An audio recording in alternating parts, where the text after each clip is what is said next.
Hello again. Tonight's story is about Hale, his curious daughter Nessa, and Vrak, the orc woman who followed their cart carrying what they had lost. Because sometimes a cracked axle, a dangerous pass, and one steady pair of hands can turn a lonely road into the first shape of home at last. The cart had been complaining since the lower switchback, a dry wooden mutter beneath the left wheel that Hale Brenn answered by slowing the mule and pretending, with the tired discipline of a man who had learned to ration even worry, that the sound had not changed. He walked at the mule's shoulder with one hand on the leather line and the other near the sideboard, ready to catch whatever decided to slide, while his daughter Nessa sat on top of the bundled bedding with her small boots braced against a flour sack, her carved horse tucked under one arm, her eyes turned not toward the snow-toothed mountains ahead, but toward the road behind them. "Papa," she said. Why does the big orc lady follow us?" The mule took 3 more steps before Hale remembered to stop it. The cart gave one last groan, as if relieved that somebody had finally brought the matter to light. Nessa did not sound afraid, and that was the first thing his heart understood, because fear in a child had a particular edge, and her voice had none of it. She sounded interested, almost pleased, the way she sounded when asking whether clouds had shadows on their backs or if worms had grandparents. Hale turned. For a moment he saw only the long mountain road bending through pines, pale dirt, black stone, the marks of their own wheels. Then the woman who had been walking behind them became visible, as if the road had been carrying her all along. She was perhaps 30 paces back, tall even for an orc, broad through the shoulders, deep green skin darker at the jaw and across the backs of her hands, her black hair braided close and tied with plain leather. A weathered pack rode high on her back, but that was not what stopped Hale's breath. Under one arm she carried the water barrel he had set down near the last bend while checking the mule's collar. In one hand she held the tool bundle that had been slipping loose since morning. Across her other shoulder hung the canvas pack he had believed was wedged beneath the bedding. Nessa leaned forward. "She has our things." The orc woman stopped when he looked at her. She did not raise a hand. She did not smile. She simply stood with the barrel tucked against her ribs, as if it weighed no more than a folded cloak, amber eyes steady on him, waiting for him to notice the shape of the problem before she spent words on it. Hale's first feeling was alarm, because alarm was the fastest tool the body owned. His second was shame, sharper and more useful, because he knew exactly how those things had been lost. The rut, the pause, the hasty knot tied without another pair of hands to hold the rope tight. He set the mule's line across the brake peg and walked back along the cart. "Those are ours," he said. "Yes," the woman answered. Her voice was low and even, a voice that did not invite misunderstanding. She came forward, not trying to make herself smaller, not trying to soften the fact of her size, only moving with the economy of someone who had carried heavy things too far to waste strength apologizing for being strong. She set the barrel by the wheel, laid the tools on the tailboard, and slid the pack from her shoulder. A pale scar showed across her left forearm when her sleeve pulled back. Hale noticed it, then disliked himself for noticing. "Why were you carrying them?" he asked. "Because they were on the road." That does not answer the following part. Something near her eyes shifted, not quite amusement. "Your axle pin is cracked. You have another day of road before the next settlement. If the wheel comes off in the pass, the child gets hurt." Hale looked at the cart. She pointed with 2 fingers toward the underside of the left axle, where an iron pin sat half hidden under mud. Hale crouched. At first he saw nothing but grime. Then the cart rocked, and the pin showed him a dark hairline split down one side. Not broken through. Not yet. The kind of flaw that looked harmless until weight and weather and bad timing agreed otherwise. Nessa had climbed down without permission. She walked directly to the orc woman, craned her neck, and stared up for a long moment. The woman looked down. "You're very tall," Nessa said. "Yes," the woman replied. Nessa nodded as if this confirmed an important theory, then climbed back onto the cart with the solemn confidence of a child who had completed the necessary introductions. Hale stood. "You could have called out." "I did not want to startle the mule." "You thought walking behind us for an hour would be less startling?" "The mule knew I was there."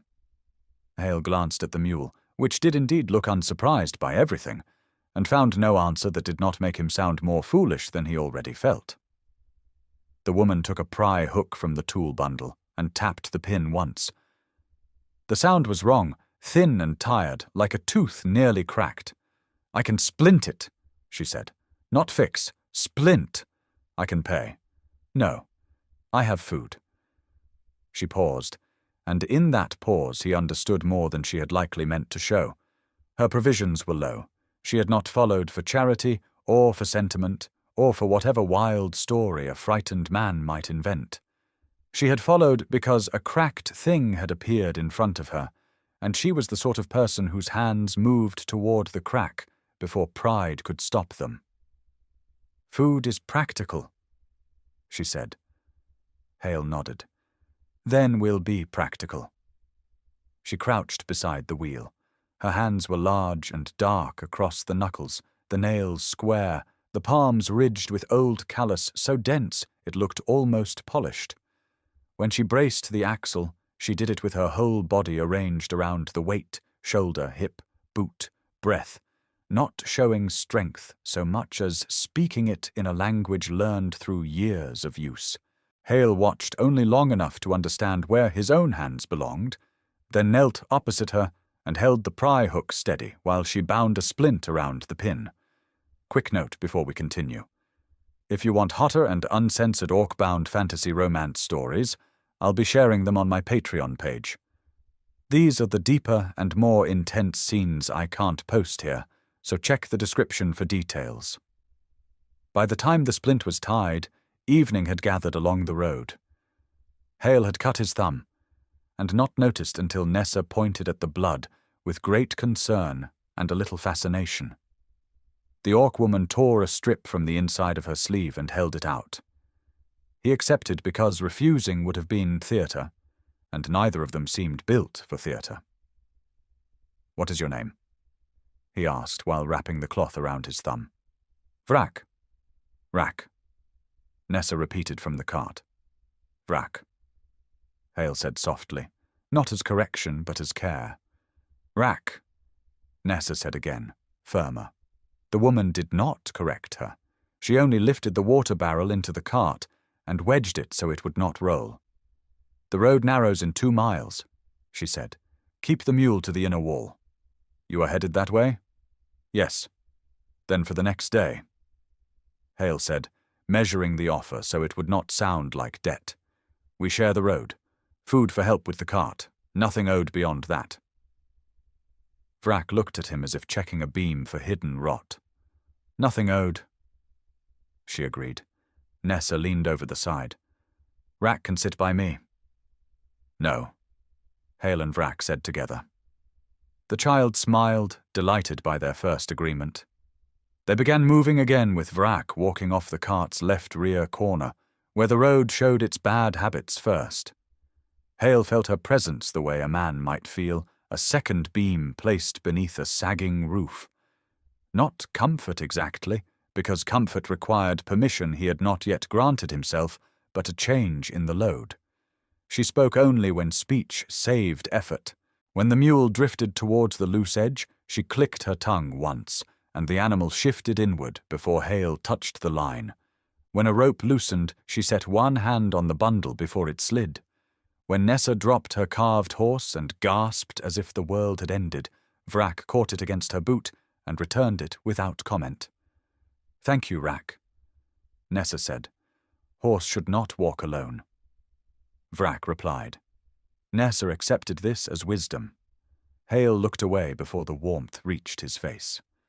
They camped beneath a shelf of stone where the pines opened enough for smoke to rise.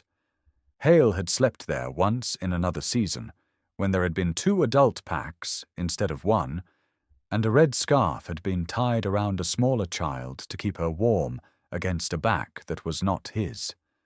He unhitched the mule, checked the axle twice, and kept finding Vrak already doing the next necessary thing. Stones for the fire ring, dry branches from under a fallen pine. The cart turned so the cracked wheel faced away from the wind. She did not ask whether he wanted help, and not once did she do anything that made asking necessary. He measured oats into the pot. His hand went to the nested cups and took out 2, then a third. He stood with the third cup between his fingers for one breath too long.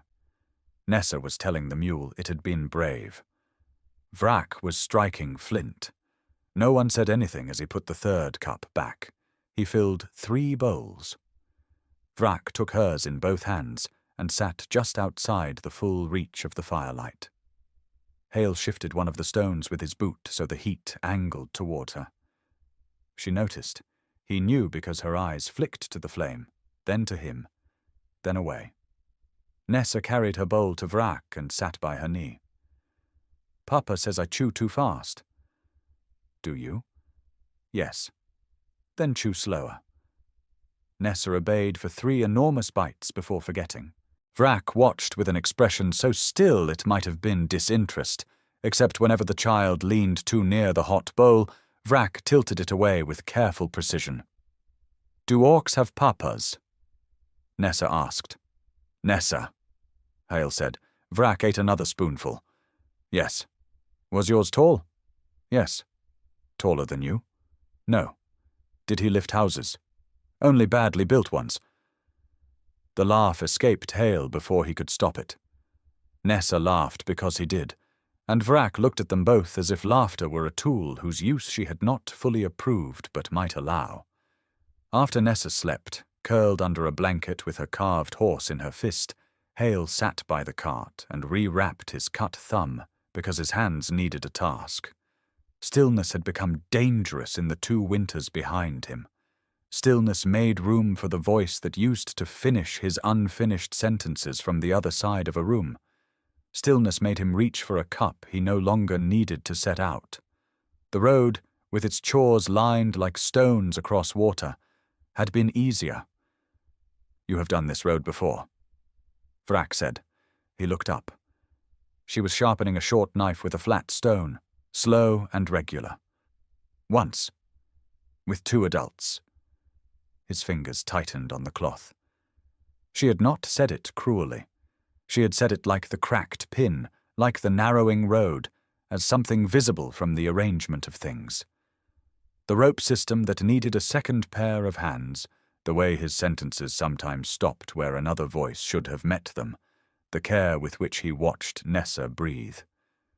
"Yes," he said, "you're not so good. Slow alone." A tired breath left him, nearly a laugh and nearly not. "Everything is slow alone." Vrak nodded once, as if he had named the tool correctly. In the morning she was awake before him. This irritated him, then worried him, then became harder to name when he found the mule fed, the harness checked, and the splintered pin wrapped again with wet rawhide that would tighten as it dried. Vrak crouched by the wheel with her hands dark from grease and road mud, her forearms bare in the cold, the old scar on her left arm pale in the blue light. "You should have woken me," Hale said. "You were sleeping. That is usually why one wakes a person." She looked toward Nessa, still curled in her blanket. She woke twice. "You woke both times. Then you slept badly." He had no answer. He had woken because Nessa murmured once, and coughed once, and because some part of him stood permanent guard at the edge of her breathing. He had thought no one noticed. It was unsettling to be witnessed in competence as much as failure. The second day climbed harder. The road narrowed until the outer edge gave way to slopes of shale and black pines far below. Hale kept the mule close to the inner wall, his shoulder almost brushing stone. Vrak walked on the outside. "If the road breaks under you," he said, "I cannot pull you back. If it breaks under the cart, I can push. You say that as if it settles the matter. It does." It did not, but the road was too narrow for pride. She moved beside the drop with the same steady pace she had held since appearing behind them, one hand occasionally touching the sideboard when the wheel sank into a rut. There was nothing dramatic about her care. She did not look heroic.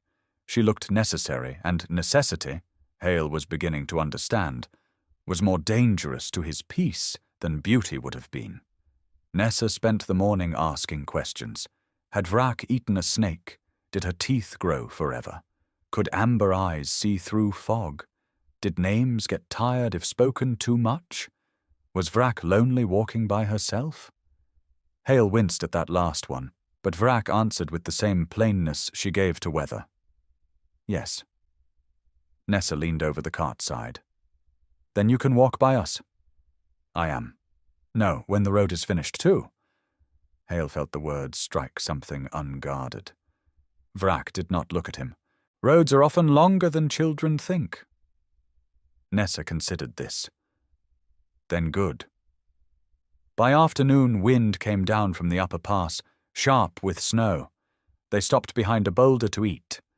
Hale cut the bread into 3 pieces, making Vrak's no smaller than his own, though scarcity protested in him. She accepted without comment. He had learned already that she would take what was placed plainly before her, but refuse anything wrapped in pity. Nessa carried her carved horse to Vrak. "Hold him." Vrak looked at the little wooden animal in her palm. Hale had carved it badly during the first winter after the house went quiet, when Nessa had wanted a horse, and there was no money for market toys. One leg was shorter than the rest. The mane looked like fence posts. Its face wore an accidental expression of outrage. "He bites." Nessa warned. "I will be cautious," Vrak said. Hale checked the lashings and looked back to find Vrak still holding the toy with unexpected care, her thumb resting beneath its uneven belly. Her hand, broad and scarred and warmer at the creases, curved around the horse without swallowing it, strength making room for smallness. The sight hit him hard enough that he looked away and pretended a knot required his whole attention. The first stone fell as they entered the narrowest cut of the pass. It struck the road 10 steps ahead and leapt over the edge. Hale stopped the mule. For one suspended second the wind thinned. Then the mountain moved. It was not the great roaring slide of songs, only a sudden spill of shale and fist-sized stones from a seam above. But it was enough to panic the mule, enough to take a wheel, enough to turn a practical journey into a grave. Hale lunged for the bridle as the mule jerked sideways. The cart slewed towards the drop. Nessa cried out. Vrak moved before thought had room for her name. She slammed her shoulder into the cart's outer side, planted both boots in sliding gravel, and drove the weight inward. Hale pulled the mule's head down. Stones clattered over the road. One struck Vrak's upper arm with a sound he felt in his teeth. She did not move away. "Child down," she snapped. Hale could not release the mule. He turned in panic and saw Nessa already climbing, too frightened to be careful. Vrak caught the back of the child's coat with one hand, lifted her down against the inner wall, and braced the cart with her hip, as if her body had become part of the road itself. "Go," Vrak said. Hale pulled. The mule surged. The splintered pin groaned. For one sick moment the left wheel rode up on loose shale, and the whole cart tilted. Vrak got both hands beneath the tailboard and lifted just enough. Enough was sometimes all salvation meant. The wheel found ground. The cart lurched through the cut into a wider bend, and the stones behind them dwindled to a rattle. Afterward there was no silence, only breathing. The mule trembled. Nessa sobbed. Hale's heart hammered too hard for his ribs. Vrak stood beside the cart with dust on her face, blood running from a splinter driven into her palm and a shallow cut across her cheek. Hale tied the mule and went to Nessa first because that law was written deeper than gratitude. He checked her arms, her ribs, her knees, while she cried that the mountain shouted and she had dropped her horse. Vrak held out the carved horse. Nessa stared at it, then at Vrak's bleeding hand, then threw herself forward. Vrak froze as the child wrapped both arms around her leg, then lifted her face in wordless demand. Vrak looked at Hale. He looked back, his hands still hovering uselessly. Slowly, with the care of someone accepting a burden whose weight could not be measured by muscle, Vrak bent and lifted Nessa into her arms. The child clung to her neck and cried into her shoulder. Vrak held her with one arm beneath her and one hand spread across her back, fingers splayed wide enough to cover the child from shoulder to waist. Her face remained composed except for her eyes.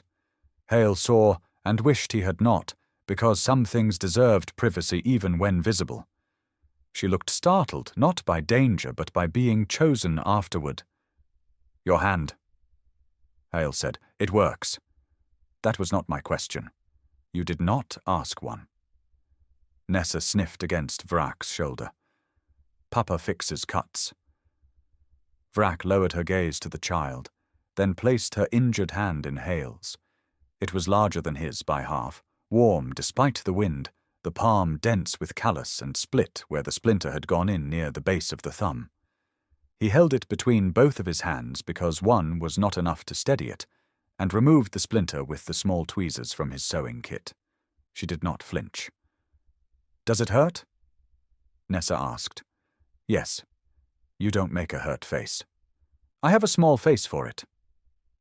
Nessa lifted her head, examined the broad planes of Vrak's face, and said, "No." Hale laughed, but the sound broke in the middle. He bent over the bandage so neither of them had to acknowledge it. When he wrapped Vrak's palm with linen torn from a shirt he had been saving, he felt the heat of her skin, the slow pulse at her wrist, and the steadiness she lent even while injured. They did not attempt the rest of the pass that day. Vrak knew a storm hollow above the road, a shallow cave behind brush and a fallen pine, and led them there as snow began to strike the ground. Hale would have missed it.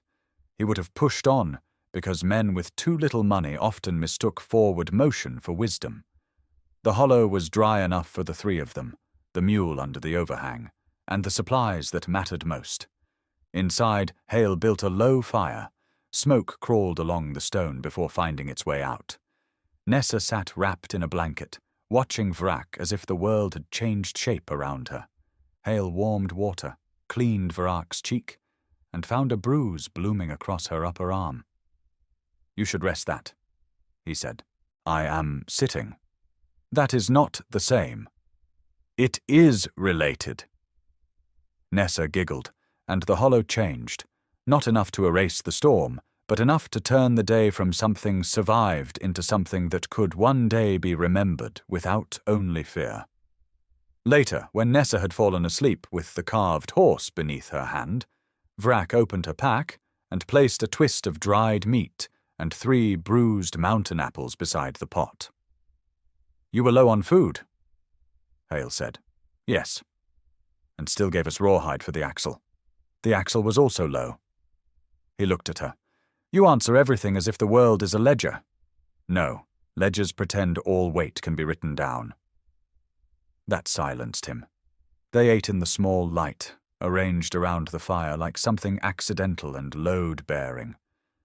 Afterward, Vrak tried to repair a torn strap from her pack with her uninjured hand. Hale watched 2 awkward stitches, then held out his palm. "I can sew a straight line," he said. "Most days. Most. Depends on the line." She gave him the strap. Their fingers brushed, and his body recorded the contact before his mind had permission to make anything of it. Warm, steady, present. He bent over the work. The storm pressed white against the cave mouth. Nessa slept. Hale stitched. Vrak sat near enough that her knee almost touched his. "Where are you going?" he asked. "Elmridge." The needle stopped half through the leather. Elmridge. Yes. I have work there. Yes. He looked at her. You knew? Not until last night. You talked in your sleep. Heat climbed his neck. What did I say? Elmridge, mule oats. Nessa needs boots. No, not that cup. The last words entered the hollow and stood there. Hale looked at the strap until the leather blurred. He had not known he said such things asleep, had thought the night held them for him, the extra cup, the folded red scarf, the empty place beside every bedroll. I'm to work at the quarry, he said. Forge yard. Vrak replied. They need someone to move ore and mend carts. You mend carts. I mend what breaks near me. Nessa shifted in her sleep and murmured, She should just come with us. Neither adult moved. The storm filled the silence. Children wasted no language building ladders away from truth. After a long while, Vrak said, Sleeping children should not make road plans. No, Hale said, but he did not say she was wrong. Morning left the road wet and bright. Vrak walked ahead to inspect the pass and returned with a report of 2 fallen stones, 1 slick bend, and a place where the mule would need coaxing. She delivered it as if reciting a recipe. Hale listened as if accepting sense from its proper owner. Before they moved, Nessa tried to tie her own scarf and created a knot that looked dangerous. Hale crouched to fix it. The child watched Vrak loading the cart one-handed. Vrak has no child. Nessa said, No. Could she borrow me? His hand stilled. People do not borrow children. Not forever, just while walking. He looked over his shoulder at Vrak, who was lifting the flour sack with her forearm and shoulder, solving a round injury as she solved around bad roads. I think you have already been walking with her. Nessa smiled, satisfied by this legal arrangement.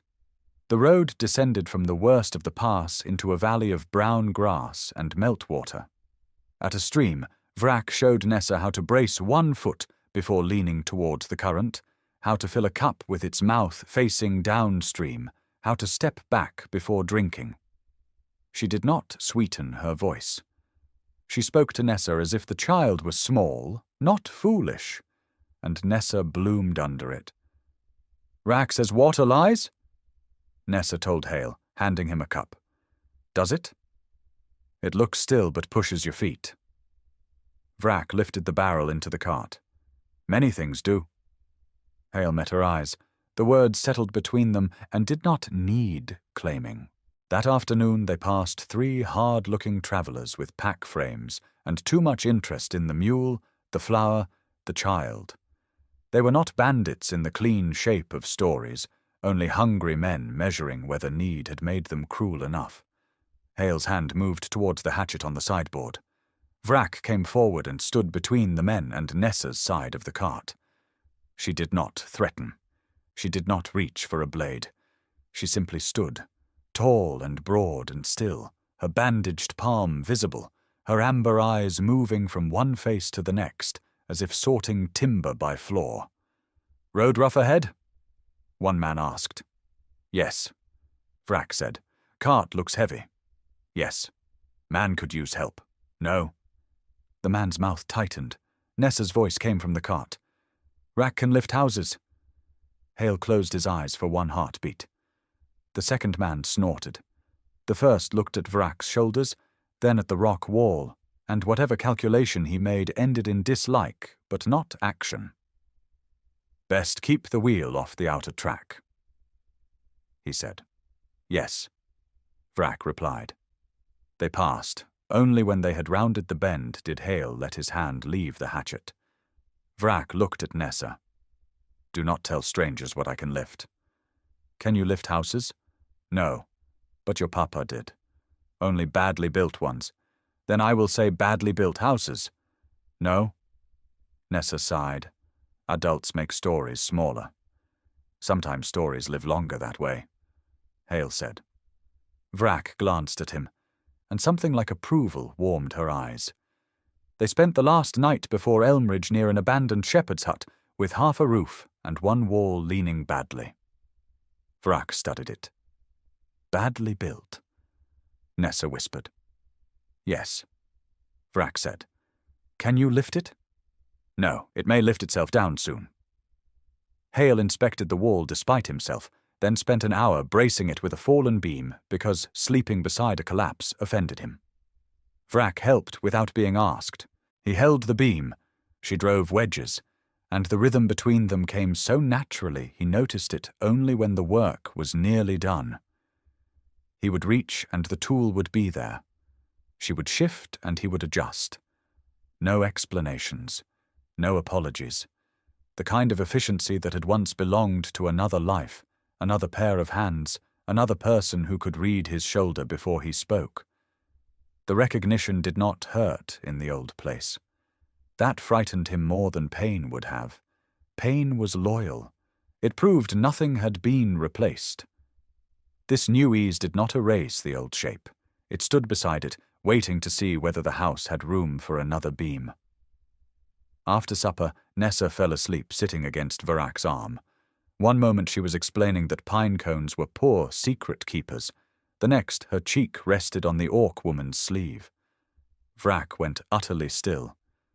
You can move her, Hale said quietly. I might wake her. She wakes for everything. Not this. Vrak lowered her arm by slow degrees until it rested behind the child, not holding, not claiming, simply making a barrier against the cold. Hale fed a stick into the fire. She does that, he said. Decides a person is safe and then becomes impossible to move. Is she often wrong? No. Good. The night deepened. Hale mended one of Nessa's socks. Vrak watched the woods. After a long while, she said, I had a brother. Hale's needle paused. Younger, small for an orc, angry about it. He climbed things he should not climb and fought things that were not fighting him. She kept her eyes on the dark. There was a bridge near our winter camp. Old rope, bad planks. I saw the left rope fray. I thought I had time to set down what I carried. The story ended there because all that mattered had already fallen. Hale understood the scar then, or thought he did, understood why she walked behind cracked carts, why near was enough, why a child's hand could make her shorten her stride as if measuring a bridge one plank at a time. I'm sorry, he said. She nodded, accepting words that could not repair and did not pretend to. Nessa shifted and muttered, No climbing bad ropes. Vrak looked down, and the stern line of her mouth softened around an ache so old it had learned to stand upright. No, she said. No climbing bad ropes. They reached Elmridge under a pale sun that turned quarry dust silver in the air. The settlement sat in a cleared basin between wooded slopes, houses close for warmth, sheds, laundry lines, forge smoke, children running with the sure feet of those who knew every safe corner and every forbidden one. The quarry rose beyond, a cut in the hillside where workers moved like small marks on the face of a sleeping giant. The cooper's yard was at the east edge, just as the letter had promised. A broad man with sawdust in his beard came out wiping his hands. Hale gave him the folded paper. Hale Brenn, he said. For quarry timbering, Foreman Joss wrote. The cooper read slowly. Rooms behind the yard. Small, roof holds, rent from wages after first week. Agreed. The man's gaze shifted to Vrak. And? There were many answers. Travelling companion, hired help, stranger orc. Each would place her at a distance and make a lie sound tidy. This is Vrak, Hale said. Nothing more. Vrak looked at him, but he kept his eyes on the cooper because some loyalties were best performed without checking whether they landed. The cooper waited for a qualifier. When none came, he shrugged. Forge yard is 2 lanes over, he told Vrak. If you're looking. I am. They'll like someone who can lift what apprentices pretend is heavy. Apprentices are often loud near weight, Vrak said. The cooper laughed. You'll do. Nessa climbed down and took Vrak's sleeve. We live here now. For now, Hale said. Nessa ignored him. To the cooper she announced, Vrak is ours. The yard went quiet in the way adults made silence around a child's plain speech. Hale felt heat climb his neck. Vrak looked down at Nessa, her bandaged hand closing once at her side. People are not ours like cups or blankets, Hale said. I know, Nessa replied, offended. Ours like dinner. That defeated him. The cooper coughed into his fist. Vrak looked toward the forge smoke, and Hale pretended not to see her mouth move. The room behind the cooper's yard was small, but the roof held. It had one narrow bed, a hearth, a split table, and a window facing stacked barrel staves. To a man who had been measuring shelter by wind direction, it looked almost generous. Nessa ran in, placed her carved horse on the bed, and declared it home. Vrak stood in the doorway, too large for the frame. I will find the forge. Now, Hale asked. Yes. Your hand should be seen first. It is healing. It is bleeding through. She looked at her palm, as if it belonged to someone else being inconvenient. Nessa ran to her and wrapped both arms around her wrist. You have to know where our door is. I know. No, from inside. Vrak looked at Hale. Come in, then, he said. She ducked through the frame, and the room changed. Not crowded exactly, though it was that too, but braced, as if a wall had been added where wind might come through. Hale unwrapped her hand at the table while Nessa narrated the room. Bed, hearth, broken table, window, corner for flour, corner for Papa's tools, corner for Vrak if she wanted, but not forever unless she wanted, and unless Papa said and did orcs use beds differently. Vrak answered each question as if it deserved full respect. Hale cleaned the cut and found it better than he feared, worse than she admitted. In indoor light, her hand showed its records. Old burns near the wrist, pale lines across the knuckles, dense callus shaped by rope, iron, barrels, ore, and the weight of things she had chosen to make near. He wrapped it cleanly. There. Vrak inspected the bandage. Straight enough. That is high praise from you. Yes. Nessa leaned over the table. Will you eat dinner at our house? Vrak's eyes moved to Hale. He tied off the cloth. Food is practical. Something in Vrak's face eased by less than a breath. Yes. The first weeks in Elmridge were made of tasks, which helped. Tasks were planks laid over uncertainty. Hale reported to the quarry and learned the foreman was sharp-eyed enough to recognize a man who understood support beams. Vrak began at the forge yard, and by the third day had insulted 2 apprentices into lifting with their knees and repaired a wagon tongue the smith had meant to replace. Nessa found children near the well, fought one of them over whether her carved horse was ugly, and won by declaring that ugly horses were braver. Vrak did not live with them. Hale told himself this more often than necessary. She slept in a loft above the forge yard. She ate with them some nights because the forge yard stew was terrible and because Nessa asked without shame. She came by in the mornings to look at the cart, though the cart no longer needed looking at.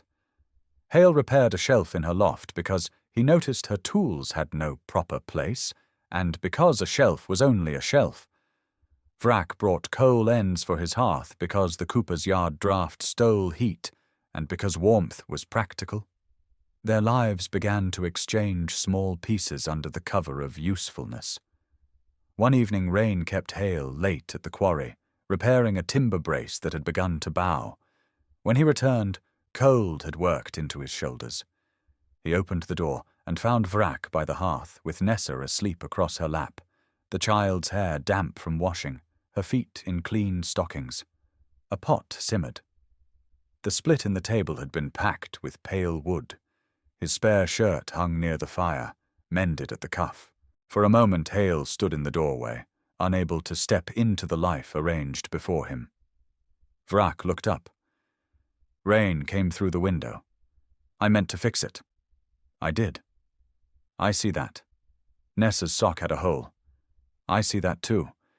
She put too much salt in the pot. From Vrak's lap, Nessa mumbled, "It needed courage."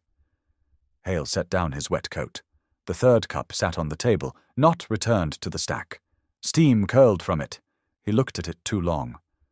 Vrak followed his gaze. "I can put it away," she said. "No." The word came fast enough to surprise them both. He softened it. "No, it can stay." He sat, wrapped his hands around the cup, and let the heat enter him. Vrak did not watch him drink. He was grateful, and also not. Wanting, he was learning, could be as small and terrible as wanting to be seen and spared at once. The cracked axle pin did not fail, but Hale replaced it on the 9th day because trusting a temporary repair after reaching safety felt like an insult to all three of them. He bought a new iron pin from the forge yard, with money he should perhaps have saved, and told himself survival earned certain extravagances. Vrak approved with a grunt. "Temporary things become permanent when men are tired," she said, "or when they are poor. Yes, poverty makes bad repairs look loyal." He carried the new pin to the cooper's yard near dusk. Vrak arrived with her sleeves rolled, having apparently decided the same thing without asking. Nessa trailed behind, carrying a small hammer with both hands. "I am helping," she announced. "You are supervising," Hale said. "That is helping with less lifting." "Important work," Vrak said. They set the cart on blocks near the back fence. The settlement fires were beginning to show, one by one. Hale loosened the bindings. Vrak held the wheel steady. Nessa sat on an overturned bucket and gave solemn instructions to the mule, which was not attached to the cart, and did not care. The cracked pin came free with effort. Hale held it, and felt an odd tenderness for the ugly little thing. It had nearly failed them. It had also held long enough because someone had noticed, because someone had stopped, because a road that might have broken them had brought another set of hands to the wheel. The crack ran deeper than he had first seen. He passed it to Vrak. "Bad," she said. "Yes. Lucky. No." He met her eyes. "Not lucky, you saw it." "Seeing is not enough." "No, you stopped." Vrak's fingers closed around the pin. "I almost did not." Hale waited. "I was tired. My pack was heavy. I thought, someone else's cart, someone else's child, someone else's road." Her jaw tightened once. Then the wheel spoke badly. Despite himself, Hale smiled. "And you answer rude wheels?" "Yes." "Then I'm glad it was rude." They fitted the new pin together. Hale held it aligned. Vrak braced the axle. Their shoulders touched because the space was narrow, because neither moved away, because the cart required them close, and they let the cart be blamed. Nessa handed the hammer to Hale, then changed her mind and handed it to Vrak, then declared they should both hold it so nobody felt lonely. Vrak's eyebrow rose. Hale took the handle. Vrak's hand closed below his. Together they drove the pin in. The sound was solid, a clean iron answer settling into place. Hale felt it through the hammer, through Vrak's hand beneath his, through the cart frame, through the ground under his knees. He did not move when the job was done. Neither did she. Nessa slid off the bucket. "Now the wheel won't fall off." "No," Hale said, voice rough. "Now it won't." "Good, I'm hungry." Vrak released the hammer first, but not quickly. The old cracked pin lay on the tailboard in the lantern light. "You should keep it," she said. "Why?" "To remember to check." "I do not think I'll forget." "No, but tired men forget what they know." "That is true. And careful men sometimes think wanting is a loose knot." He looked at her then. Vrak's face was turned towards the cart, not toward him. Firelight touched the scar on her forearm, the strong line of her cheek, the edge of one tusk. She had said it as if discussing rope, as if the heart were another binding that could loosen under weather and weight. Perhaps it was. Perhaps everything that held needed checking. Perhaps nothing worth keeping survived on being tied once and trusted forever. After that, Elmridge made a place for them by habit first, and acceptance later. The cooper stopped asking whether Vrak was staying for supper and began saving larger scraps of barrel wood because she preferred a hotter fire. The forge yard sent apprentices to fetch Hale when a brace needed judgment.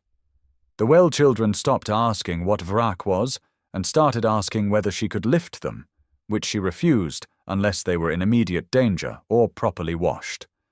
Nessa introduced Hale as my papa who fixes roofs, and Vrak as Rak who tells roads the rules, and if anyone laughed, she stared until they reconsidered. Hale's grief did not vanish. It was not that kind of road. Some mornings he still reached for the third cup, and felt the old absence before the new presence.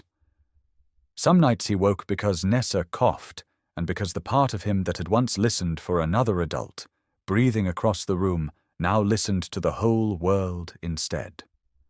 There were days when the red scarf at the bottom of the clothes bundle made him sit on the bed until his hands steadied. But grief, he found, could alter its posture. It could sit in the room without taking every chair. Vrak did not ask for stories he had not offered. She learned around the edges. She saw the blue dress folded beneath the blankets rather than sold for cloth. She saw how he avoided the midwife's lane because certain herbs belonged to another winter.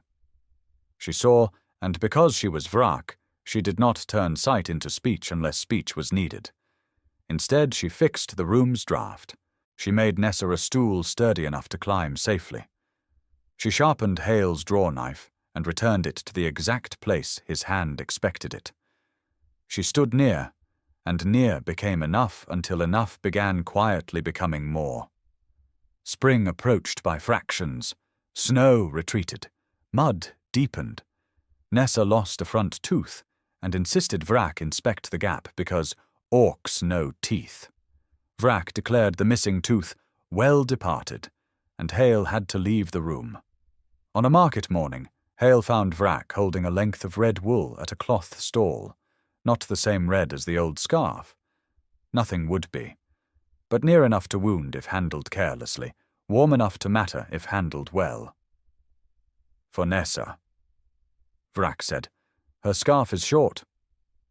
Hale looked at the wool, then away because kindness could sometimes be as bright as sun on snow. She would like it. I did not want to take the color without asking. Not permission for cloth, then. Permission to let a color return to use. The color did not belong to sorrow first. Hale said. Vrak nodded. Good. They bought it together, each paying half because she insisted and because he understood the insistence was not about money. That night they cut the cloth on the table while Nessa watched with her missing tooth bared in excitement. The scarf came out uneven because neither adult was as skilled with cloth as with wood, iron, rope, or refusal. Nessa loved it immediately. She wrapped it around her own neck, then Hale's, then Vrak's wrist, binding them briefly in a loop of red wool and laughter. Now nobody gets lost, she said. Hale looked at Vrak across the table. The wool stretched between them, soft and ridiculous. Knots should be checked, Vrak said. Tomorrow, Hale answered. Her eyes held his. Tomorrow, then. The night that decided them came with no announcement. Hale worked until his shoulders ached. Vrak spent half the day repairing a wagon tongue. Nessa came home muddy and triumphant because ugly horses were now officially lucky among the well children. Supper was barley, onions, and a little meat Vrak had acquired by repairing a hunter's trap. Ordinary things. Load-bearing things. After Nessa slept, Hale stepped outside for wood and found Vrak at the cart again. The cart stood under the lean-to, mostly unused now except for hauling scraps. Vrak had removed the left wheel.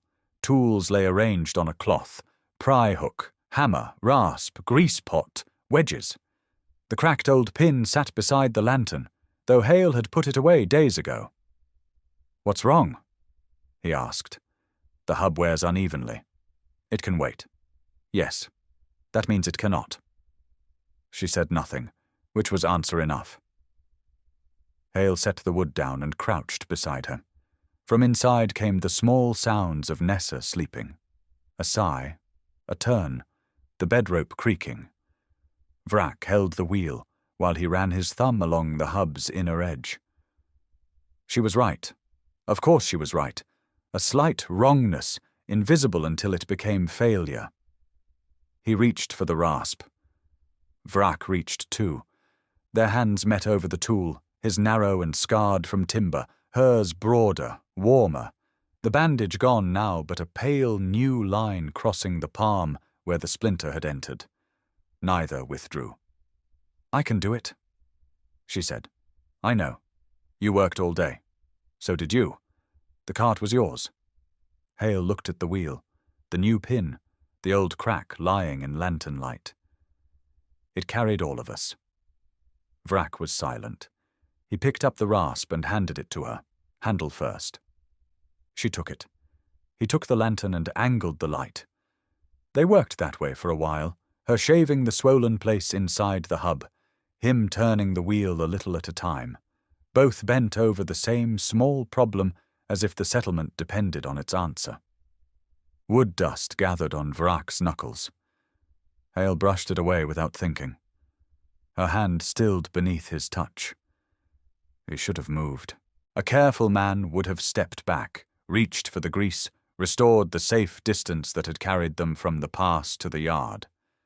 Hale did none of those things. He let his fingers rest one breath longer on the back of her hand, feeling the dense warmth of her skin, the old work beneath it, the living steadiness that had walked behind him when he did not know he was losing what he needed. Vrak did not look at him. "The dust will stick in the grease." "Yes," he said, but neither moved. Inside, Nessa murmured in her sleep, too soft to form words. Vrak set the rasp down. Hale set the lantern on the tailboard. The light shifted upward, catching her face from below, deepening the green of her skin, turning her amber eyes nearly black. "You do not have to keep fixing my cart," he said. "No. You do not have to keep coming to supper. No. You do not have to check the window, or bring coal, or teach Nessa where water lies. No. But you do. Yes." The yard held still around them. "I do not have much," Hale said. "A room behind a cooper's yard, work that may hold if the quarry holds, a child who asks questions sharp enough to cut rope, a cart with a history of poor decisions, grief that still takes up space at the table some mornings." He stopped because the list had become too honest to handle safely. "I am not asking you to carry it." Vrak looked at the old cracked pin. "I know. I'm saying there is room beside it." She was quiet for so long that Hale heard a coal collapse inside the hearth. Then she looked at him, fully now, and the steadiness in her face had changed, not softened, but deepened, like earth after rain. "I have a loft above a forge," she said. "A pack, tools, bad habits with other people's broken things, a brother who is gone because I set down weight too slowly, silence where words should go, hands that measure danger before they remember how to hold." Hale's throat tightened. "I know. I am not asking the child to mend that. Or you. No. But there is room beside it," she said. The words were his, returned from her side, fitted into place. Something inside him answered not with the bright certainty of songs, but with the quieter sound of a brace settling under a roof. A load had not vanished. It had been shared correctly. He reached for the wheel because his hands needed truth to pass through them. "Then help me grease this before the dust ruins your work." Vrak's mouth moved.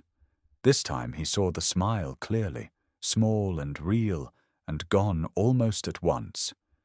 Practical. Yes. They finished the hub. He held the wheel while she packed grease along the rim. She held the axle while he lifted the wheel into place. Their shoulders pressed together in the narrow space, not by accident now, or not only by accident, and neither adjusted away.